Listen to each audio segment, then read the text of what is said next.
breaking free. You can't be serious, Dad, I said, my voice shaking as I stared at him across the massive wooden desk that had always seemed too big for any one person to sit behind. My father, Henry Mercer, leaned back in his leather chair, his face calm, as if he had already made up his mind and nothing I said could change it. Slowly, he let out a deep breath and placed his cigar in the ashtray beside him, the smoke curling into the air between us.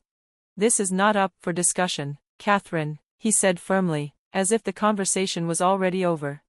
I clenched my fists at my sides, my nails digging into my palms, but I refused to back down. So that's it? I asked, my voice sharp with frustration. You're just going to hand everything over to Grant, someone who doesn't even care about the firm, and why? Because he's a man and I'm not?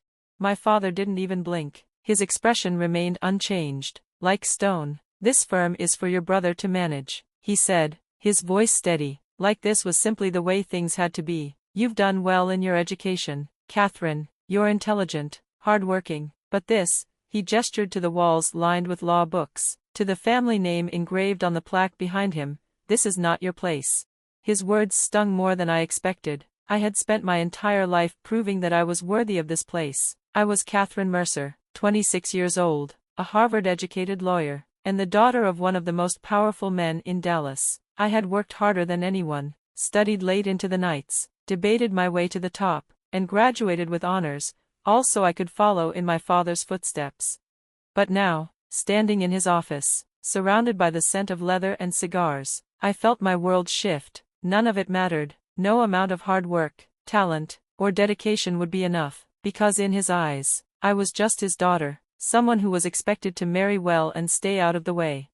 I looked him straight in the eye, refusing to let the hurt show. Grant doesn't care about this firm, Dad, I said, my voice quieter now but just as strong. He barely scraped through community college, he parties, he wastes money, and he doesn't even like law. You know that as well as I do. My father sighed, rubbing his temple like I was the one being unreasonable. Grant will learn, he said simply, he's my son, this is his birthright, and you, he paused, his tone softening just slightly, you have other options, a future that doesn't involve the stress of running a firm. I'm protecting you. A bitter laugh escaped my lips. Protecting me? I shook my head. No, Dad, you're not protecting me, you're holding me back. I took a deep breath, willing myself to stay composed. I've earned this. I've worked harder than anyone, including Grant, and you know it, but you won't even give me a chance because you refuse to see what I'm capable of. My father's face hardened. I had pushed too far. That's enough, Catherine, he said sharply, we're done here. I stared at him for a moment, hoping, praying, that he would change his mind, that he would see me for who I was, not who he wanted me to be, but he just turned away, reaching for his cigar again as if I had never even been there.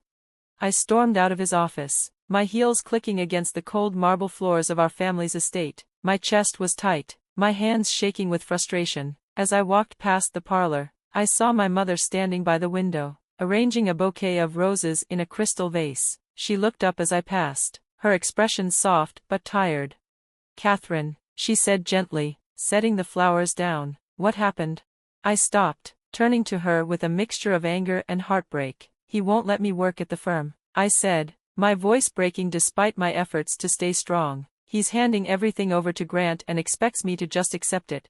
She sighed, her hands resting lightly on the table. Your father, he has his ways, she said carefully, as if choosing her words with caution, but maybe it's best not to push him. Dear, he means well. I stared at her, stunned. Means well, I repeated, my voice filled with disbelief. Mom, he's throwing away everything I've worked for just because I'm a woman. How can you stand there and defend that? She lowered her gaze, and for the first time, I saw it, the years of quiet submission, the way she had spent her life keeping the peace, swallowing her own dreams for the sake of our family. I just don't want to see you get hurt, Catherine, she whispered. Sometimes, it's easier to let things be. Her words settled over me like a heavy weight, and I realized something in that moment. I was on my own.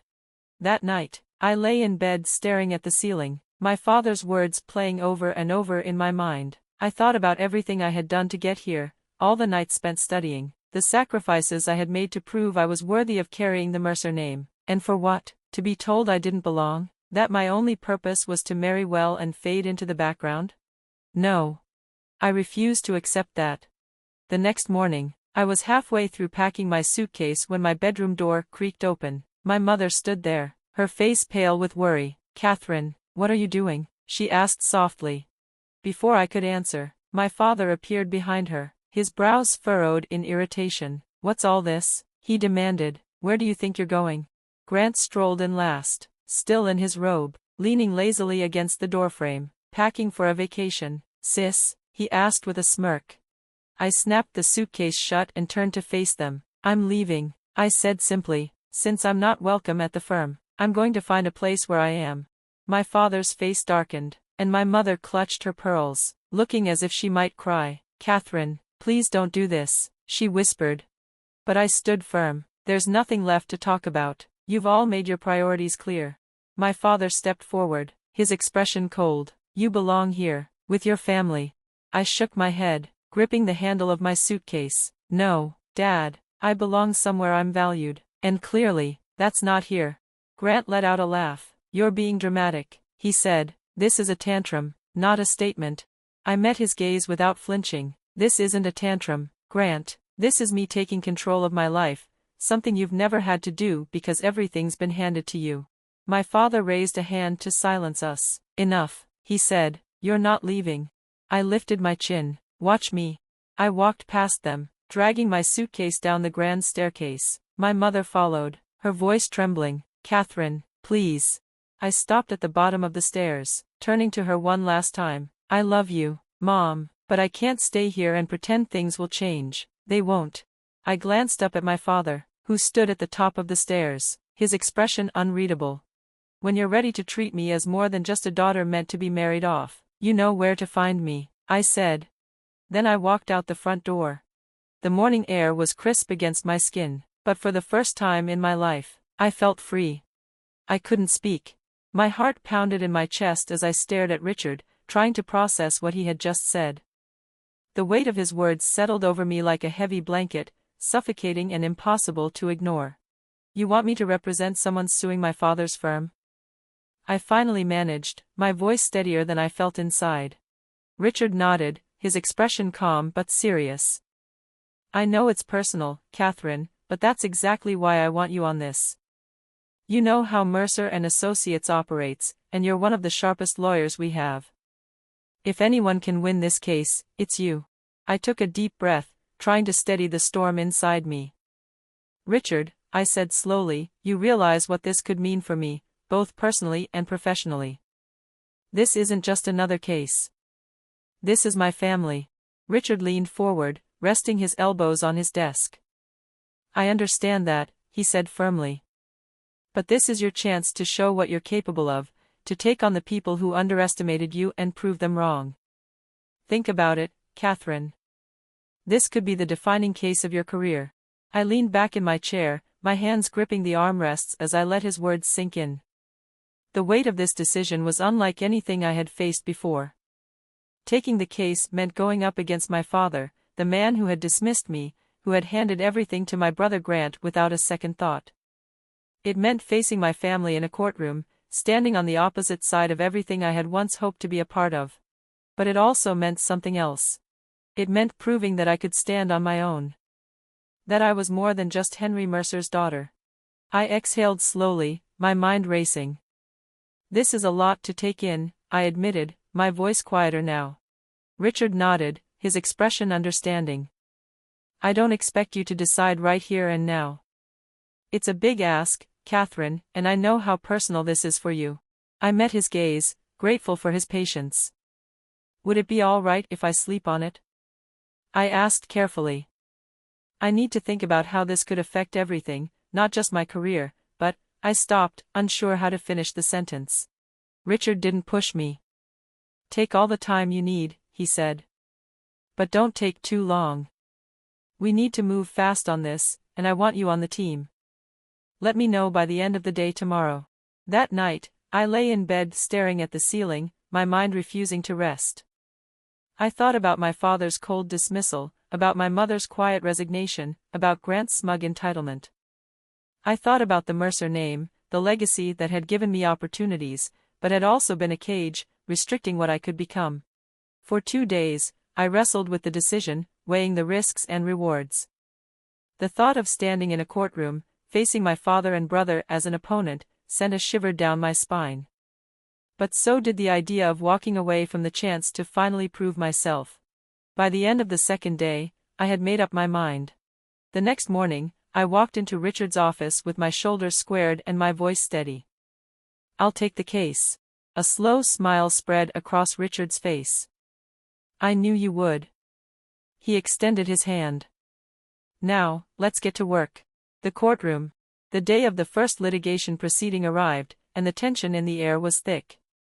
I clutched my briefcase tightly, my heels clicking against the polished courtroom floor with every step. My client walked beside me, trusting in my abilities.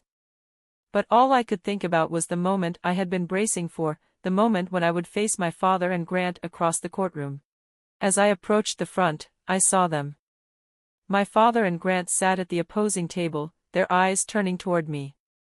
The shock on their faces hit like a wave. My father's jaw tightened, his eyes narrowing as realization dawned. Grant's mouth fell open slightly before he quickly masked his surprise with his usual smug smirk. But beneath that, I saw something else, uncertainty. I placed my briefcase on the table and met their stares head-on. I wasn't going to look away or falter. I was here to do a job, and nothing, not their surprise, not their disapproval, was going to shake me. For a brief moment, my father's gaze softened, but he quickly composed himself, leaning over to whisper something to Grant. I didn't care what he said. I was ready. As the proceedings began, I slipped into my role seamlessly. Every motion, every argument, every document I presented was executed with precision. I kept my tone calm, my demeanor collected, my focus solely on the case. When the judge addressed me, I responded with confidence. I never faltered under the weight of my father's presence or Grant's smug glances. I wasn't Catherine the daughter in that room. I was Catherine Mercer, attorney for the plaintiff. And I intended to win. Even when Grant fumbled through his arguments, clearly unprepared, I didn't let it show on my face. I treated him as I would any opposing counsel, with respect, but zero leniency. Every time he misspoke or misrepresented a fact, I countered with clarity, backing up my points with solid evidence and case law. My father sat quietly for most of it, his expression unreadable. But I could feel his eyes on me. It didn't matter. I wasn't there to earn his approval anymore. I was there to do my job. And I was doing it well. After a few sessions, it became painfully obvious, even to my father and Grant, that I was dominating the case. Every argument Grant brought crumbled under the weight of my counterpoints. His inexperience was glaring, and my preparation left him scrambling for answers he didn't have. My father tried to step in once or twice, but even he couldn't salvage the damage Grant had done. The tide was turning fast. And everyone in the room knew it. By the fourth session, their side proposed a settlement. I could see the frustration in my father's face as their counsel approached mine with the terms. After some back-and-forth negotiations, we reached an agreement, one that heavily favored my client. As the paperwork was signed, I caught my father glancing at me from across the room. He looked defeated. Maybe even regretful. Grant, on the other hand, avoided my gaze entirely, staring at the table like a chastised schoolboy. I didn't say a word to either of them. My work here was done. And I had proven exactly what I set out to.